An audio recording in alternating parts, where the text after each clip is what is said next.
Hello everyone, welcome to Vidyashree academy. I hope you are doing well. हम सभी प्रतियोगी परीक्षाओं के लिए कुछ इम्पॉर्टेंट क्वेश्चन डिस्कस कर रहे थे। इसके पहले पार्ट 6 तक अपलोड कर दिया गया है। यदि आपने नहीं देखा है तो पहले उसे देख लीजिए। ये बहुत ही महत्वपूर्ण प्रश्न है जो लगातार एग्जाम में पूछे गए हैं और आगे पूछे जाने की इनकी संभावना है। चलिए स्टार्ट करते हैं। फर्स्ट क्वेश्चन है कि भारत का राष्ट्रीय गीत वंदे मातरम कहाँ से लिया गया है। तो जो भारत का राष्ट्रीय गीत है वंदे मातरम, वो आनंद मठ उपन्यास से लिया गया है। इसकी रचना बंकिम चंद्र चट्टोपाध्याय जी ने 1882 में की थी। इसको याद रखिएगा, यह प्रश्न पूछा गया है। यूपीएससी के प्रथम महिला अध्यक्ष कौन थी। तो यूपीएससी की प्रथम महिला अध्यक्ष थी रोज मिलियन मैथ्यू। याद रखिएगा, यूपीएससी एक संवैधानिक संस्था है जिसका वर्णन आर्टिकल नंबर 315 में है। किस संविधान संशोधन के द्वारा मत देने की आयु 21 वर्ष से घटा के 18 वर्ष कर दी गई। तो पहले 21 वर्ष थी मतदान करने की आयु, फिर 18 वर्ष की गई। तो ये 61वां कॉन्स्टिट्यूशनल अमेंडमेंट हुआ था, जो कब हुआ था, 1989 में हुआ था। तो इसको भी याद रखिएगा, यह प्रश्न भी पूछा गया है। टीटीकाका झील कहाँ स्थित है। तो टीटीकाका झील पेरू और बोलीविया के मध्य स्थित है। उच्चतम न्यायालय मतलब सुप्रीम कोर्ट न्यायालय की पहली महिला न्यायाधीश कौन थी। तो ये थी फातिमा बीबी, याद रखिएगा। और यदि हाई कोर्ट का पूछा जाए, हाई कोर्ट की पहली महिला अध्यक्ष कौन थी, तो वो थी लीला सेठ। ये नाम आपको याद रखने हैं। लेकिन अगर आपसे ऐसा क्वेश्चन पूछा जाता है कि इंडिया की फर्स्ट सीजीआई महिला कौन थी, तो अभी तक ऐसा नहीं हुआ है। ऐसा अनुमान है कि 2028 तक भारत की महिला मुख्य न्यायाधीश बनने की संभावना है। तुलबुल परियोजना किस नदी पर स्थित है। तो तुलबुल परियोजना झेलम नदी पर स्थित है। इसको भी याद रखना है। प्रथम भारतीय डाक टिकट कब और कहाँ पर लॉन्च किया गया था। तो जब भी कोई चीज़ भारत में पहली बार होगी तो वो कहाँ पर होगी, कलकत्ता में होगी। ये हमने पहले पढ़ा था। तो जुलाई 1854 में कलकत्ता में पहला भारतीय टिकट लॉन्च हुआ था। विश्व में ऐसी कौन सी झील है जो प्रत्येक 12 वर्ष बाद मीठे और खारे जल में परिवर्तित हो जाती है। तो इसमें ऐसा चेंजेस होता रहता है कि ये कुछ वर्ष 12 वर्ष के बाद मीठी रहती है और फिर खारी हो जाती है। ये तिब्बत की है उरु तसो झील। डॉक्टर भीमराव अंबेडकर जी का जन्म कहाँ पर हुआ था। तो ये मध्य प्रदेश के महू में इनका जन्म हुआ था। याद रखिएगा, 14 अप्रैल को डॉक्टर भीमराव अंबेडकर जी का जन्म कहाँ पर हुआ था, मध्य प्रदेश के महू में हुआ था। डॉक्टर भीमराव अंबेडकर जी से रिलेटेड कुछ फैक्ट, जैसे कि इन्हें संविधान का पिता कहा जाता है। इन्होंने आर्टिकल नंबर 32 जिसमें रिट बताई हैं, तो इसको संविधान की आत्मा कहा है। डॉक्टर भीमराव अंबेडकर ने बहिष्कृत हितकारिणी सभा की स्थापना की, मूक नायक जैसी पत्रिकाओं का प्रकाशन किया। और इसके अतिरिक्त डॉक्टर भीमराव अंबेडकर जी ने जो दलित और सवर्ण के प्रति जो भेदभाव था उसको नष्ट करने का, उसको समाप्त करने का बहुत अधिक प्रयास किया। और जो प्रारूप समिति थी, ड्राफ्टिंग कमेटी, उसके भी हेड कौन थे, डॉक्टर भीमराव अंबेडकर थे। इतने पॉइंट आपको याद रखना है। भारत में सर्वाधिक वर्षा जहाँ पर होती है, मासिन राम, ये कहाँ पर स्थित है। तो मासिन राम मेघालय में स्थित है। मेघालय में गारो खासी जयंतिया की पहाड़ियाँ हैं जो वर्षा के लिए बहुत अधिक उत्तरदायी हैं। संविधान सभा ने राष्ट्रीय ध्वज को कब अपनाया था। तो 22 जुलाई 1947, ये डेट याद रखिएगा। और जो राष्ट्रीय ध्वज का जो डिज़ाइन है, जो आज हम वर्तमान में देखते हैं, तो उसके लिए जो पेंगली वेंकैया थे, उन्होंने इसका डिज़ाइन तैयार किया था। प्रसिद्ध कोहिनूर हीरा कहाँ से प्राप्त हुआ था। तो गोलकुंडा की खान से क्या हुआ था, प्रसिद्ध कोहिनूर हीरा प्राप्त हुआ था। रूफ ऑफ द वर्ल्ड, विश्व की छत किसे कहते हैं। तो पामीर के पठार को विश्व की छत के नाम से जाना जाता है। पोलो खेलते समय भारतीय बादशाह की मृत्यु हुई थी। तो ये था कुतुबुद्दीन ऐबक, याद रखिएगा। पोलो खेलते समय बादशाह की मृत्यु हुई थी, कुतुबुद्दीन ऐबक। सीमांत गांधी के नाम से किससे जाना जाता है। तो खान अब्दुल गफ्फार खान, एकमात्र ऐसे विदेशी व्यक्ति जिनको क्या मिला था, भारत रत्न पुरस्कार से सम्मानित किया गया था, खान अब्दुल गफ्फार खान। इनका संबंध किस देश से है। तो ये अफगानिस्तान के गांधी भी कहे जाते हैं, याद रखिएगा। यूनिसेफ, UNICEF, यूनिसेफ का मुख्यालय कहाँ पर स्थित है? तो ये न्यूयॉर्क में स्थित है। और ये क्वेश्चन अभी रिसेंटली MPPSC के एग्जाम में पूछा गया था। और जो इसका फुल फॉर्म होता है वो होता है United Nation Children Education Fund. Ramakrishna Mission की स्थापना किसने की थी? तो अभी हम जो क्वेश्चन डिस्कस कर रहे हैं, अगर आपने लास्ट सीरीज देखी होंगी तो इसमें से बहुत सारे क्वेश्चन उनमें भी पूछे गए हैं, क्योंकि ये वही क्वेश्चन है जो बहुत सारे एग्जाम में कंटिन्यू रिपीट होते हैं और मोस्ट इम्पॉर्टेंट है। तो ध्यान से पढ़ते जाइए। रामकृष्ण मिशन की स्थापना स्वामी विवेकानंद जी ने की थी। और जो रामकृष्ण है वो कौन थे? तो रामकृष्ण परमहंस, ये स्वामी विवेकानंद जी के कौन थे? गुरु थे। अब स्वामी विवेकानंद जी की बात आई है तो 12 जनवरी को इनके जन्मदिन की याद में कौन सा दिवस मनाया जाता है? तो राष्ट्रीय युवा दिवस। इसीलिए स्वामी विवेकानंद जी युवाओं के कौन कहलाते हैं? प्रेरणा स्रोत कहलाते हैं। किस देश को उगते हुए सूरज की भूमि कहा जाता है? तो वो देश है जापान। भारत छोड़ो आंदोलन की शुरुआत 8 या 9 अगस्त भी मिलता है 1942, जिसमें गांधी जी ने कौन सा नारा दिया था? करो या मरो। और ऑपरेशन 0R का संबंध भी किससे है? तो वो भारत छोड़ो आंदोलन से है। भारत में सफेद क्रांति का जनक किसे कहा जाता है? तो वर्गीज कुरियन जी को सफेद क्रांति का जनक कहा जाता है। 26 नवंबर को राष्ट्रीय जो दुग्ध दिवस मनाया जाता है। लोकसभा का सदस्य बनने के लिए न्यूनतम आयु कितनी होनी चाहिए? तो याद रखिएगा, लोकसभा के लिए 25 वर्ष, राज्यसभा के लिए 30 वर्ष, और इस तरीके से आपको याद रखना है। भारत का राष्ट्रीय जलीय जीव कौन सा है? तो गैंगेटिक डॉल्फिन। इसको 2009 में अपनाया गया था। और जो डॉल्फिन संरक्षण केंद्र है वो कहाँ पर स्थित है? पटना में स्थित है, ये भी याद रखना है। प्रथम क्रिकेट विश्व कप जीतने वाला देश कौन सा था? तो वो था वेस्ट इंडीज, याद रखिएगा। राज्यों में संवैधानिक तंत्र विफल होने पर राष्ट्रपति शासन किस अनुच्छेद के आधार पर लगाया जा सकता है? तो आर्टिकल 356। 356 में क्या है? राष्ट्रपति शासन लगाया जा सकता है यदि राज्य में संवैधानिक तंत्र विफल हो जाए तो। किस अनुच्छेद के द्वारा 6 से 14 वर्ष तक के बच्चों को शिक्षा का अधिकार फंडामेंटल राइट माना गया कि जो एजुकेशन है वो फंडामेंटल राइट है?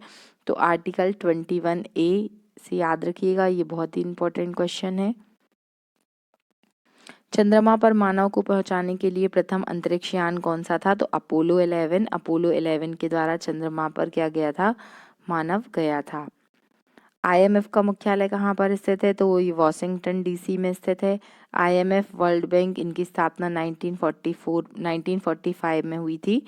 जो 1944 में ब्रेटन वुड्स कॉन्फ्रेंस हुआ था उसी के थ्रू हुई थी। रेबीज के टीके का आविष्कार किसने किया? तो लुईस पाश्चर, याद रखिएगा। इसे हाइड्रोफोबिया भी कहा जाता है कि रेबीज के कारण क्या होता है? हाइड्रोफोबिया होता है, पानी से डर लगता है। और इंडिया का फर्स्ट ऐसा स्टेट जो रेबीज फ्री हुआ है वो है गोवा, इसको भी आपको याद रखना है। सुपीरियर झील कहाँ पर स्थित है? तो ये USA और कनाडा के बीच में स्थित है, याद रखिएगा। सुपीरियर झील ये मीठी पानी की बड़ी झील है। भारत का नेपोलियन किसे कहा जाता है? तो भारत का नेपोलियन समुद्रगुप्त को कहा जाता है। इस तरीके के क्वेश्चन भी पूछे जाते हैं। स्वाइन फ्लू, स्वाइन फ्लू का नाम आपने सुना होगा। स्वाइन फ्लू किस विषाणु से होता है? तो ये होता है H1N1। और यदि बर्ड फ्लू पूछा जाएगा आपसे तो जो बर्ड फ्लू होता है वो H5N1 से होता है, ऐसा कुछ है, आप देख लीजिएगा एक बार उसको। विश्व स्वास्थ्य संगठन कहाँ स्थित है? WHO, बहुत ही इम्पोर्टेंट ऑर्गेनाइजेशन। तो इसका जो हेडक्वार्टर है वो कहाँ पर स्थित है? जिनेवा में स्थित है। वर्तमान में WHO के हेड कौन है? ये आपको कमेंट बॉक्स में लिखकर बताना है। पाकिस्तान सीमा रेखा को किस नाम से जाना जाता है? तो रेड क्लिफ। भारत और पाकिस्तान के बीच में सीमा रेखा है रेड क्लिफ। भारत का पहला परमाणु परीक्षण कब और कहाँ किया गया था? तो 14 मई 1974 को पोखरण राजस्थान में क्या किया गया था? पहला परीक्षण किया गया था। विश्व का सबसे ऊंचा पठार कौन सा है? तो हम पढ़ चुके हैं, इसे रूफ ऑफ द वर्ल्ड कहा जाता है। ये कौन सा पठार है? पामीर का पठार है। किस भारतीय नेता को लौह पुरुष के नाम से जाना जाता है? तो सरदार वल्लभ भाई पटेल, जिनकी जयंती 31 अक्टूबर को मनाई जाती है, जो कि हम एकता दिवस के रूप में मनाते हैं। और स्टैचू ऑफ यूनिटी कहाँ पर स्थित है? तो ये गुजरात में स्थित है, ये भी आपको याद रखना है। भारत का संवैधानिक प्रधान कौन होता है? तो राष्ट्रपति जी होते हैं, जो भारत के प्रथम नागरिक कहलाते हैं। ओलंपिक में पदक जीतने वाली प्रथम भारतीय महिला कौन थी? तो सन 2000 का समय था, कर्णम मल्लेश्वरी। इनका नाम भी आपको याद रखना है। भारत के राष्ट्रपति पद निर्वाचित होने के लिए अगर आप राष्ट्रपति बनना चाहते हैं तो उम्र कितनी होनी चाहिए? 35 वर्ष होनी चाहिए।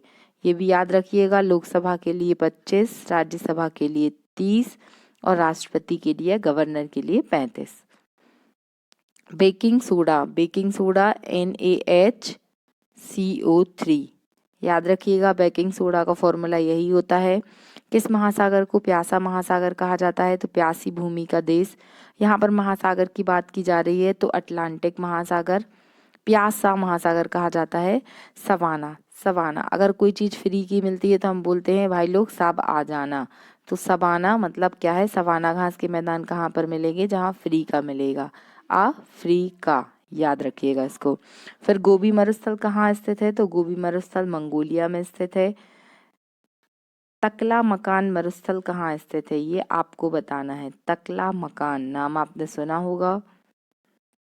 रेगिस्तान का जहाज किस जानवर को कहा जाता है? तो ऊंट को कहा जाता है। क्यों कहा जाता है? क्योंकि रेगिस्तान में जहाँ पर बहुत अधिक रेत होती है वहाँ सामान ढोने का काम कौन करता है? ऊंट करता है। सत्यार्थ प्रकाश स्वामी दयानंद जी की रचना है। दयानंद जी जो हैं वो एक महान समाज।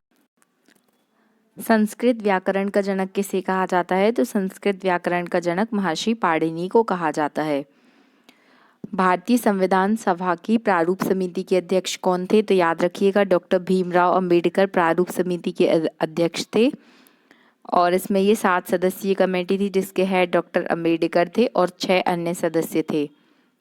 विश्व का सबसे गहरा गर्त कौन सा है? तो जो विश्व का सबसे गहरा गर्त है वो मेरियाना गर्त है, जो कि प्रशांत महासागर में आता है। भारतीय थल सेना के प्रथम सेना अध्यक्ष कौन थे? तो जनरल के एम करियप्पा थे, जो वो भारतीय सेना अध्यक्ष थे प्रथम। इतिहास का जनक किसे कहा जाता है? Who is the father of history? तो हेरोडोट्स को इतिहास का पिता कहा जाता है। कैलकुलेटर का आविष्कार किसने किया? तो कैलकुलेटर का आविष्कार पास्कल ने किया था। ये नाम भी आपको याद होना चाहिए। फिर राष्ट्रपति पद के निर्वाचन मंडल में कौन शामिल होता है? तो राज्यसभा, लोकसभा और राज्यों की विधानसभा के निर्वाचन सदस्य राष्ट्रपति के चुनाव में शामिल होते हैं। ग्वालियर के किले का निर्माण किसने कराया था? ये बहुत ही महत्वपूर्ण क्वेश्चन है। ग्वालियर के किले का निर्माण राजा सूरत सेन ने करवाया था। याद रखिएगा। ईमेल का आविष्कार किसने किया था? तो ईमेल का आविष्कार VA शिवा अय्युदुरई ने किया था। इनका नाम भी आपको याद रखना है। तत्वबोधिनी सभा के संस्थापक कौन थे? देवेंद्र नाथ ठाकुर जो थे वो तत्वबोधिनी सभा के संस्थापक थे। अंध महाद्वीप किसे कहा जाता है? तो अफ्रीका को अंध महाद्वीप कहा जाता है। यहाँ पर बहुत सारे रिसोर्सेस तो हैं लेकिन वो रिसोर्सेस का सही यूज़ नहीं है, उनकी यूटिलिटी सही नहीं है, इसीलिए अफ्रीका महाद्वीप काफ़ी पिछड़ा हुआ है। कंप्यूटर को हिंदी में क्या कहा जाता है? तो कंप्यूटर को हिंदी में संगणक कहा जाता है। विश्व की सबसे लंबी पर्वतमाला कौन सी है? तो एंडीज पर्वतमाला जो है वो विश्व की सबसे लंबी पर्वतमाला है। याद रखिएगा। कौन सी जल संधि उत्तरी अमेरिका महाद्वीप को एशिया महाद्वीप से अलग करती है? ये बहुत इंपॉर्टेंट क्वेश्चन है, बहुत सारे एग्जाम में आया है। तो जो बेरिंग जल संधि है वो जो नॉर्थ अमेरिका महाद्वीप है उसको एशिया महाद्वीप से क्या करती है? अलग करती है। याद रखिएगा। रूस की संसद का नाम क्या है? तो इस तरीके के क्वेश्चन भी पूछे जाते हैं कि रूस की संसद को ड्यूमा कहा जाता है, जैसे नेपाल में राष्ट्रीय पंचायत कहा जाता है। बंगाल विभाजन कब और किसके द्वारा हुआ था? तो 1905 में। याद रखिएगा 1905 को बंगाल विभाजन हुआ था। और इस टाइम पे कौन था गवर्नर जनरल? तो लॉर्ड कर्जन का नाम भी याद रखना है। RBI की स्थापना कब हुई? Reserve bank of India. तो RBI एक्ट 1934 के तहत 1 अप्रैल 1935 को क्या हुई थी? RBI की स्थापना हुई थी। ये आपको याद रखना है और ये प्रश्न पूछा गया है। भारत की प्रस्तावना की भाषा किस देश से ली गई है? तो ये ऑस्ट्रेलिया से ली गई है। भारत की प्रस्तावना में हम भारत के लोग भारत को संपूर्ण प्रभुत्व संपन्न लोकतंत्रात्मक गणराज्य बनाने के लिए तथा इसके नागरिकों की सामाजिक आर्थिक राजनीतिक, ये पूरी प्रस्तावना आपको शब्दशः याद होनी चाहिए। इससे बहुत सारे क्वेश्चन बन सकते हैं। मानव शरीर की सबसे बड़ी हड्डी कौन सी होती है? तो जांघ की जो हड्डी होती है जिसे फीमर कहा जाता है, ये सबसे बड़ी हड्डी होती है। और जो स्टेपीज होती है, जो कान की हड्डी होती है, ये सबसे स्मॉलेस्ट होती है। याद रखिएगा इसको। महात्मा गांधी ने प्रथम सत्याग्रह का प्रयोग कहाँ पर किया था? तो अगर भारत में पूछा जा रहा है तो चंपारण में किया था, और वैसे साउथ अफ्रीका में किया था। मैंने महात्मा गांधी के ऊपर जितने भी क्वेश्चन आज तक एग्जाम में पूछे गए हैं उसका एक वीडियो बनाया है। यदि आपने नहीं देखा है तो आप उसे देख लीजिएगा, वो बहुत ही इम्पोर्टेंट है। राजतरंगिणी के रचयिता कौन है? तो राजतरंगिणी के जो रचयिता हैं वो कल्हण है। लोकटक झील कहाँ पर स्थित है? लोकटक झील मणिपुर में स्थित है। मणिपुर से और क्या याद रखना है आपको? केबुल लामजाओ नेशनल पार्क जो कहाँ है, वो भी मणिपुर में है। वो तैरता हुआ एकमात्र राष्ट्रीय उद्यान है। पंजाब केसरी के नाम से किसे जाना जाता है? तो पंजाब केसरी के नाम से लाला लाजपत राय को जाना जाता है। भारत और श्रीलंका के बीच में कौन सी खाड़ी है? तो भारत और श्रीलंका के बीच में मन्नार की खाड़ी है। ये भी आपको याद होना चाहिए। पंपास घास का मैदान कहाँ पर स्थित है? तो पंपास घास का मैदान अर्जेंटीना में स्थित है। राष्ट्रीय ध्वज की लंबाई और चौड़ाई का जो अनुपात है वो 3:2 है। तो ये आज के कुछ महत्वपूर्ण प्रश्न थे। आपको ध्यान से इनको पढ़ना है और रिवाइज करना है। अगर आपको लग रहा है कि ये क्वेश्चंस आपके काम के हैं, आपको अच्छे लग रहे हैं, तो इसे अधिक से अधिक शेयर कीजिए और पढ़ते रहिए। खुश रहिए। Thank you so much. जय हिंद, जय भारत।